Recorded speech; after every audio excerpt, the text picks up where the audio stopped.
Fala meu amigo rubro-negro. Sejam bem-vindos a mais um vídeo do canal. Vem comigo que hoje falaremos sobre a saída de Felipe Tereza para o Palmeiras, a situação do doping na Conmebol e também sobre a fala de Zico para Felipe Luiz. Então, já deixa o like, se inscreve e ativa o sininho para não perder nenhuma novidade do Mengão. E sem mais delongas, vamos às notícias. O atacante Felipe Tereza encerrou oficialmente sua passagem pelo Flamengo e já tem um novo destino confirmado. O jogador foi anunciado pelo Palmeiras, onde vai atuar inicialmente pelo elenco sub-20. A transferência aconteceu poucos dias após a rescisão contratual com o rubro-negro e chamou a atenção por toda a rapidez com que se desenrolou. O atacante, que enfrentou problemas de indisciplina e algumas polêmicas internas no ninho do Urubu, agora tenta recomeçar a carreira vestindo a camisa do Verdão, com um contrato firmado até dezembro de 2027. Nos bastidores, a negociação foi vista como uma oportunidade de mercado para o Palmeiras.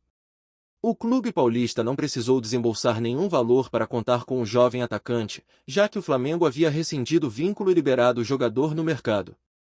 Assim, o Verdão se movimentou rapidamente e fechou um acordo em que ficou com 70% dos direitos econômicos de Felipe Tereza, enquanto o Azuris, clube formador do atleta, manteve 20%, e o próprio jogador conservou 10%, garantindo assim participação em uma futura venda. A informação foi confirmada e detalhada pelo jornalista Vene Casagrande, que destacou que o Palmeiras não teve qualquer custo direto na contratação. Segundo ele, o atleta chega de graça, mas com um contrato de longo prazo, o que demonstra que o clube acredita em seu potencial de desenvolvimento. O plano do Verdão é utilizá-lo inicialmente na base, avaliando seu comportamento, evolução técnica e adaptação, para depois pensar em uma eventual promoção ao elenco profissional. O Flamengo, por sua vez, encerra essa história com um saldo negativo no aspecto financeiro. O rubro-negro havia investido R$700 mil na contratação de Felipe Tereza junto ao Azuris, e no momento da rescisão, ainda precisou desembolsar cerca de R$250 mil referentes a custos adicionais do acordo, totalizando um gasto de aproximadamente R$950 mil com o jogador. Mesmo assumindo esse prejuízo, a diretoria entendeu que era o melhor caminho diante do cenário interno. A decisão de rescindir o contrato não veio por acaso. Felipe Tereza chegou ao Flamengo como uma das apostas das categorias de base, visto como um atacante rápido, habilidoso e com potencial para evoluir dentro do clube. Porém, ao longo dos meses, acabou se envolvendo em episódios de indisciplina, o que desgastou sua relação com a comissão técnica e com a diretoria. O clube, que tem uma política rigorosa com conduta e comportamento, preferiu encerrar o vínculo antes que a situação se agravasse ainda mais. Mesmo com essa saída turbulenta, o nome de Felipe Tereza ainda desperta curiosidade, especialmente pelo talento que mostrou nas divisões de base. O Palmeiras aposta justamente nisso, em um recomeço que possa reconstruir a trajetória de um jogador que, embora jovem, já sentiu de perto as consequências de escolhas equivocadas.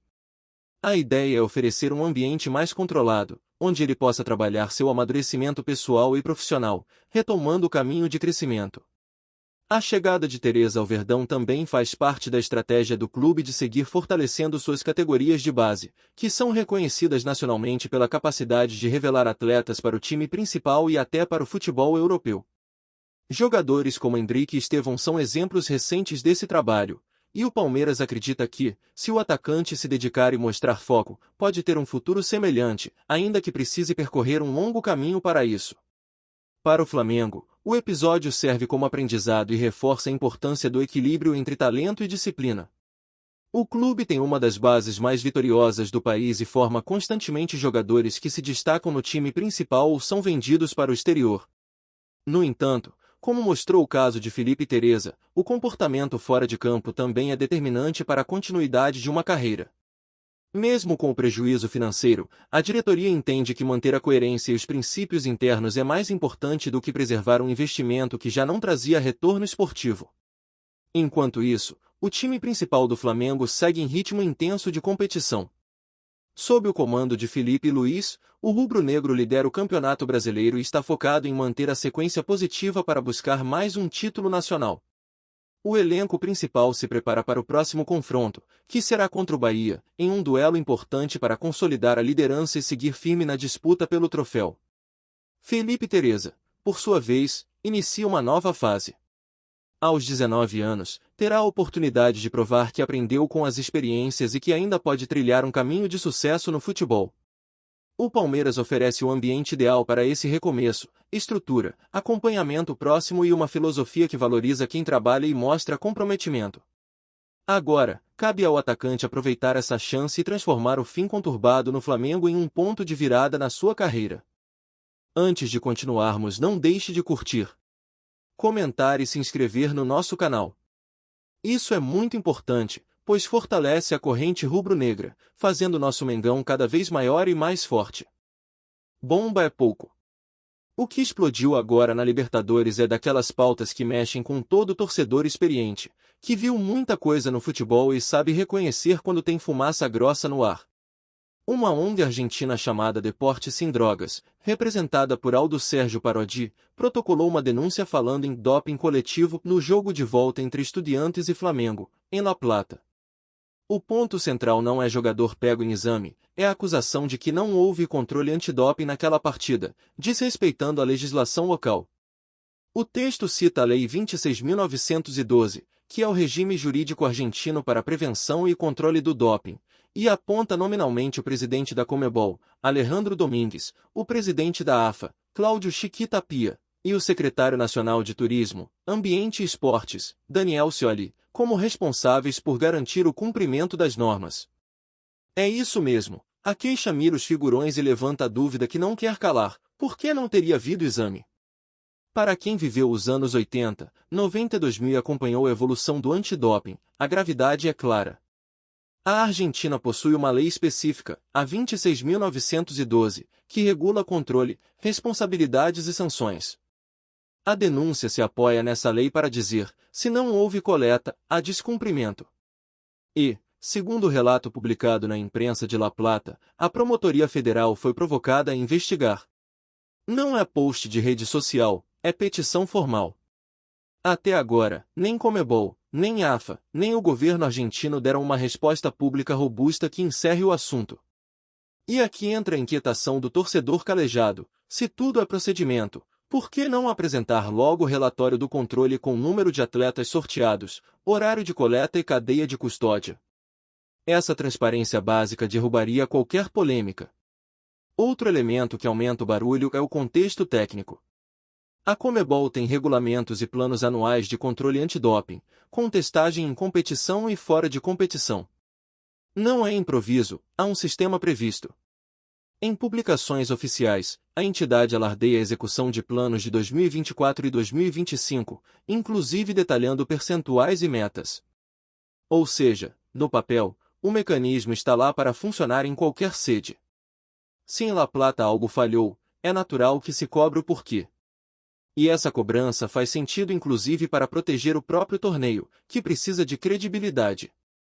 Há ainda uma peça que muita gente usou para embasar suspeitas: o histórico recente de laboratórios credenciados pela Agência Mundial Antidoping na região. O Brasil tem um LBCD, no Rio, reconhecido pela WADA, que aparece nas listas oficiais e costuma atender grande parte das competições continentais. A alegação que circula na denúncia é a carência de estrutura credenciada na Argentina, o que tornaria a logística mais complexa. Agora, mesmo que o laboratório não seja local, há protocolos para remeter amostras a outro país. Isso não impede a coleta, apenas exige organização.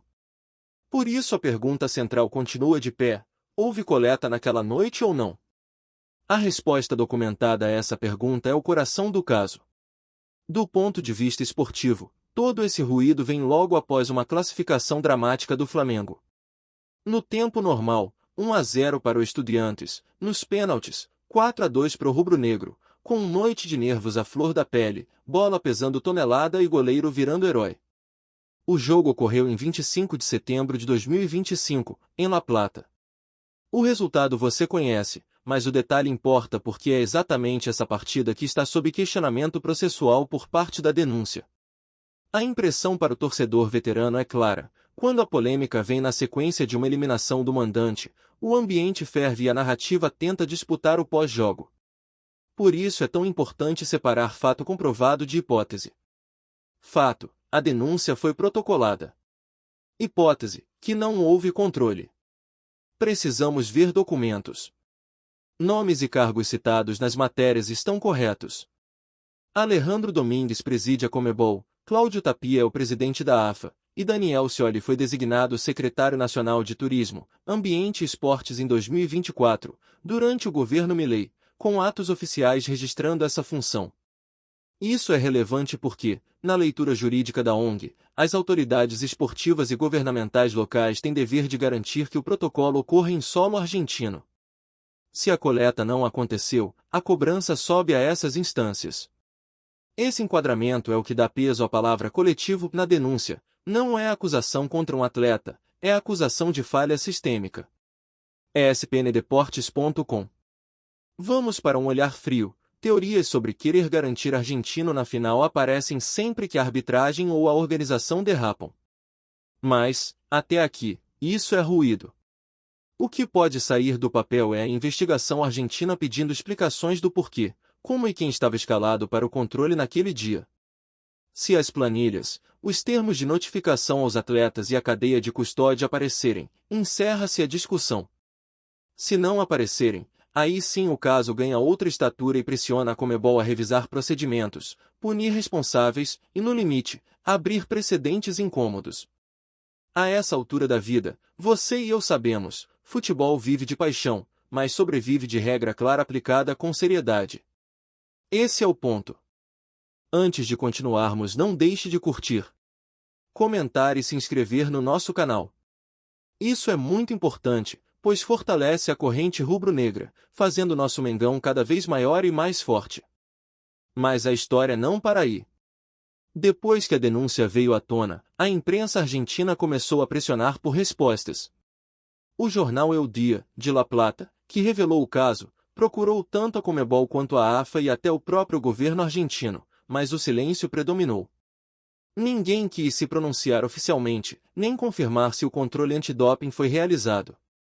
A ausência de respostas alimentou ainda mais as suspeitas e fez o caso ganhar força. O que era para ser uma simples checagem de rotina virou uma bola de neve política, atravessando o futebol e chegando aos bastidores do poder.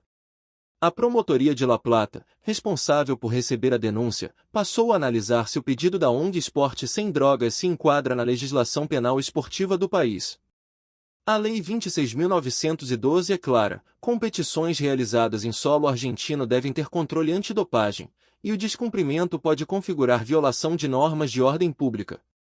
Por isso, a promotoria pode exigir documentos da Conmebol e da AFA, incluindo registros de coleta de amostras, identificação dos atletas sorteados e relatórios de transporte do material.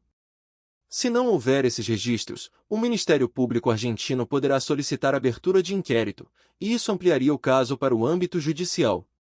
Nos bastidores, comenta-se que o desconforto chegou à Conmebol, especialmente porque o presidente Alejandro Domingues foi citado nominalmente. A entidade tenta evitar que o episódio manche a imagem da Libertadores, que vem sendo o carro-chefe da organização em termos de prestígio e rentabilidade. Ninguém dentro da Conmebol quer ver manchetes internacionais falando em doping coletivo ou omissão de testes, porque isso atinge o coração da credibilidade da competição. Ao mesmo tempo, setores da imprensa argentina usam o caso para pressionar a própria AFA, argumentando que a federação não pode se omitir diante de uma possível irregularidade em seu território. Do lado do torcedor, a desconfiança é inevitável. Quando se fala em doping, a memória de quem vive o futebol há décadas volta imediatamente a outros escândalos, seleções punidas, jogadores suspensos, medalhas caçadas. Só que desta vez a situação é diferente, não há jogador pego, há uma acusação de ausência de controle. Isso muda completamente a gravidade e o significado do termo. O chamado doping coletivo, na visão da denúncia, não é que todos estariam dopados, mas que a falta de fiscalização impede saber quem está limpo ou não. É o vazio do controle, a falha no sistema que deveria garantir a lisura da partida. Enquanto isso, a imprensa esportiva do Brasil repercute com perplexidade. A maioria dos veículos repete o teor da denúncia e reforça que não há provas de irregularidade por parte do Flamengo, apenas a alegação de que o protocolo não teria sido cumprido. Mesmo assim, o episódio lança sombra sobre a organização e reacende velhos debates sobre a relação entre Conmebol e federações locais. Há quem diga que o episódio mostra a fragilidade da entidade diante das pressões políticas nos países sede. Outros enxergam algo ainda mais profundo, a disputa velada entre a hegemonia brasileira recente nas finais e o desejo de setores do futebol argentino de reequilibrar o protagonismo no continente. A verdade é que a Libertadores vive há anos um contraste curioso. Dentro de campo, o domínio brasileiro é evidente.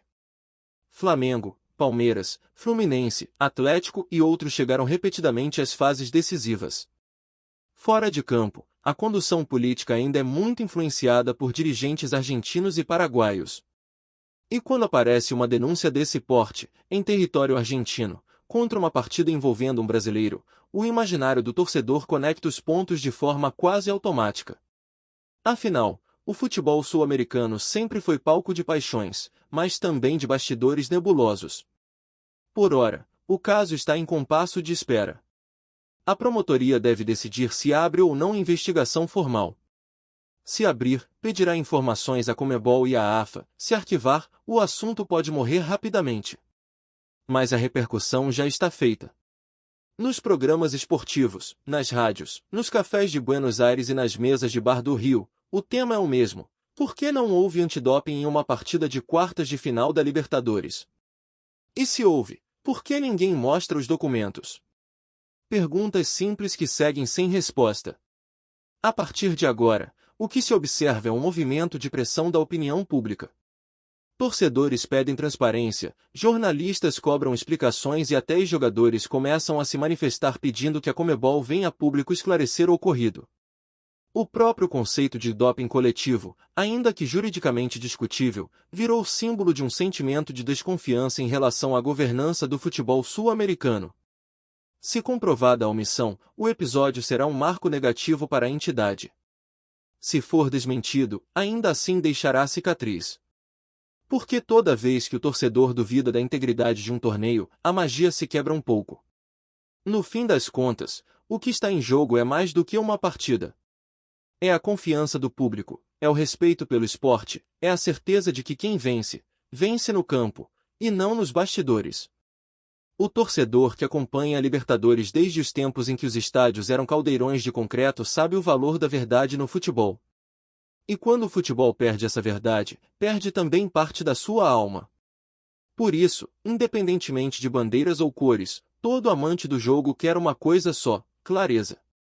Que mostrem os relatórios, que apareçam as provas, que cada jogador e cada clube tenham a chance de competir sob as mesmas regras. Só assim a Libertadores continuará sendo o torneio que faz o coração do continente bater mais forte. Antes de continuarmos, não deixe de curtir, comentar e se inscrever no nosso canal. Isso é muito importante, pois fortalece a corrente rubro-negra, fazendo nosso Mengão cada vez maior e mais forte. Zico, o maior ídolo da história do Flamengo, abriu o coração e revelou o conselho que deu a Felipe Luiz quando o ex-lateral decidiu encarar o desafio de assumir o comando técnico do time profissional. Em uma entrevista para a Flá TV, o eterno camisa 10 contou que, assim que Felipe foi anunciado como treinador, fez questão de conversar com ele e compartilhar algumas palavras de quem conhece profundamente o que significa liderar o Flamengo dentro e fora de campo. Zico lembrou que o principal ponto do seu conselho foi sobre a mudança de mentalidade que Felipe precisava adotar. Ele disse: Felipe, agora você tem que entender o seguinte: você não pode pensar como jogador. Você tem que pensar como comandante. Segundo Galinho, essa é uma virada de chave fundamental para quem deixa o vestiário e passa a comandar o grupo. Ele explicou que, como técnico, Felipe teria que tomar decisões difíceis, às vezes contra amigos com quem conviveu por anos, e que o desafio seria manter a serenidade e o profissionalismo nesses momentos. Zico também destacou que Felipe sempre teve uma postura muito ética e uma leitura de jogo apurada, características que o ajudaram a fazer uma transição sólida para a nova função. O ídolo rubro-negro afirmou que confia na capacidade do treinador de escalar sempre o que ele considera o melhor para o time, sem deixar que relações pessoais interfiram em suas decisões. Para ele, essa postura é o que diferencia um técnico respeitado de um ex-jogador que ainda vive preso às amizades do passado. Ainda durante a entrevista, Zico fez questão de elogiar o estilo de jogo que Felipe Luís vem implementando. Ele disse que o treinador entendeu a forma que a torcida do Flamengo gosta, se referindo ao futebol ofensivo, de toque rápido e intensidade. O Galinho reconheceu que nem sempre é possível atingir esse nível de atuação em todas as partidas, mas afirmou estar muito satisfeito com o caminho que o novo comandante vem trilhando. Essa relação de respeito entre os dois é antiga e se reforçou ainda mais depois que Felipe Luís encerrou a carreira de jogador e decidiu seguir no futebol como treinador. Zico sempre foi uma referência para ele, tanto na parte técnica quanto na conduta profissional. E esse tipo de conselho mostra que, além de um ídolo, Zico continua sendo uma figura de influência positiva dentro do clube, alguém que fala com propriedade e sabedoria sobre o que é representar o Flamengo. O novo técnico, por sua vez, viveu nos últimos meses um grande teste de liderança ao precisar lidar com situações complexas no elenco. Um exemplo foi o episódio envolvendo o atacante Pedro. Felipe e o jogador chegaram a ter um atrito durante os treinos, depois de atitudes consideradas inadequadas pelo treinador. Felipe tomou a decisão de afastar o centroavante por alguns dias, deixando claro que a hierarquia e o respeito dentro do grupo seriam mantidos acima de qualquer nome. O caso ganhou repercussão, mas foi tratado de maneira madura pelas partes envolvidas. Felipe Luís explicou em coletivo o que havia acontecido, reforçando que o episódio fazia parte da rotina de um elenco competitivo e que tudo foi resolvido internamente. Pouco tempo depois, o atacante voltou a ter espaço no time titular e recuperou o bom desempenho de costume, sendo novamente um dos artilheiros do time na temporada. Hoje, o clima entre ambos é de total normalidade, e o episódio ficou definitivamente no passado. Sob o comando de Felipe Luís, o Flamengo vive uma fase de ouro.